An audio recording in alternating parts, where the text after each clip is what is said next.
Hello friends, welcome to Richu's Kitchen. இன்னைக்கு நம்ம கிச்சன்ல சிறுகீரை கூட்டு எப்படி செய்யறதுன்னு பார்க்கலாம். அதுக்கு முன்னாடி நம்ம சேனலை இதுவரைக்கும் சப்ஸ்கிரைப் பண்ணலனா கீழ இருக்க ரெட் கலர் சப்ஸ்கிரைப் பட்டனை கிளிக் பண்ணிக்கோங்க. கூடவே பக்கத்துல இருக்க பெல் ஐகானையும் கிளிக் பண்ணிக்கோங்க. இப்போ வாங்க வீடியோக்குள்ள போகலாம். நார்மலா கீரை வாங்குறப்போ விதை இல்லாம பார்த்து வாங்கிக்கோங்க. முக்கியமா சிறுகீரை வாங்குறப்போ சுத்தமா விதை இல்லாம வாங்குனீங்க அப்படினா நமக்கு க்ளீன் பண்றது ரொம்ப ஈஸியா இருக்கும்.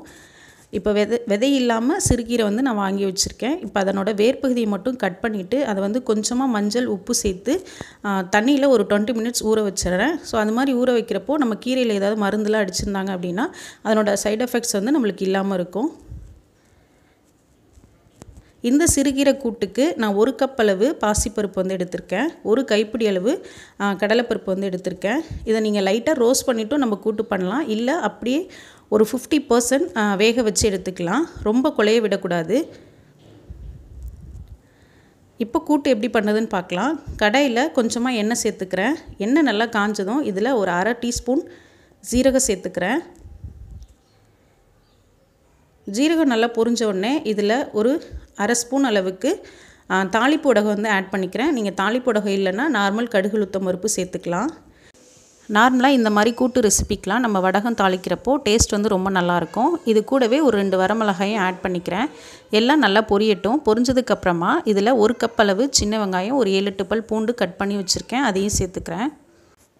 நார்மலா இந்த மாதிரி கூட்டு ரெசிபிக்கலாம் நம்ம கீரை வாங்குனோம் அப்படினா இலையை மட்டும் எடுக்காம தண்டையும் சேர்த்து பண்ணா டேஸ்டும் நல்லா இருக்கும். சேம் டைம் நமக்கு தண்டுல தான் நிறைய நீர்ச்சத்து இருக்கு.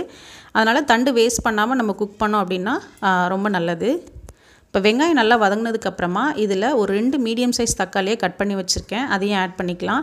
இது சீக்கிரம் வதங்கிறதுக்காக இதுல கொஞ்சமா உப்பு சேர்த்து வதக்கிக்கலாம். ஆல்ரெடி நம்ம சேனல்ல நிறைய கீரை ரெசிபி அப்லோட் பண்ணிருக்கோம். வேணும்ங்கறவங்களுக்கு கீழ லிங்க் கொடுக்கிறேன், செக் பண்ணிக்கோங்க. இப்போ தக்காளி நல்லா வதங்கினதுக்கு அப்புறமா நம்ம கட் பண்ணி வச்சிருக்க கீரையை கொஞ்சம் கொஞ்சமா சேர்த்து வதக்கி விட்டுக்கலாம். இது குக்காக ரொம்ப கம்மியாயிரும். அதனால ஒரேடியா சேர்க்காம கொஞ்சம் கொஞ்சமா சேர்த்து நல்லா வதக்கி விட்டுக்கலாம். அதே மாதிரி கீரையை வேக வைக்கிறப்போ நம்ம மூடி வச்சு குக் பண்ண கூடாது. இந்த சிறுகீரை நம்மளோட கண் சம்பந்தப்பட்ட பிரச்சனைக்கு ரொம்ப நல்லது. அது மட்டும் இல்லாம நம்மளோட இம்யூனிட்டி பவரை நல்லா பூஸ்ட் அப் பண்ணுது. சோ வாரத்துல ஒரு நாளாவது இந்த கீரை எடுத்துட்டோம் அப்படினா ரொம்ப நல்லது.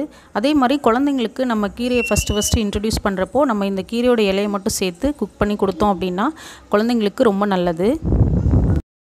அது மட்டும் இல்லாம இந்த கீரையில வந்து ஃபைபர் கண்டென்ட் அதிகமா இருக்கறனால நமக்கு டைஜஷனுக்கு ரொம்ப ஹெல்ப் பண்ணும்.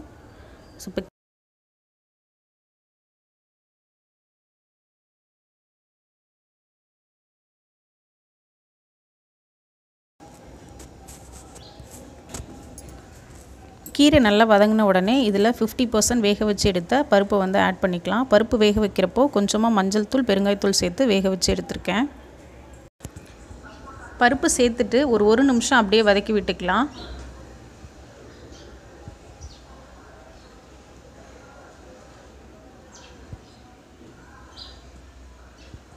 வதக்கி விட்டுட்டு இதுல 1 ஸ்பூன் அளவு குழம்பு மிளகாய் தூள் வந்து ஆட் பண்ணிக்கிறேன். இது கூடவே தேவையான அளவு உப்பு சேர்த்துட்டு ஒரு 1/2 ஸ்பூன் அளவு சாம்பார் பொடி வந்து ஆட் பண்ணிக்கிறேன். ஆல்ரெடி நம்ம சேனல்ல சாம்பார் பொடி அப்லோட் பண்ணிருக்கோம். வேணும்ங்கறவங்களுக்கு கீழ லிங்க் கொடுக்கிறேன், செக் பண்ணிக்கோங்க. மசாலாலாம் சேர்த்துட்டு ஒரு 1 நிமிஷம் அப்படியே வதக்கி விட்டுக்கலாம். வதக்கி விட்டுட்டு இதுல கொஞ்சமா தண்ணி சேர்த்து கொதிக்க விட்டுறலாம்.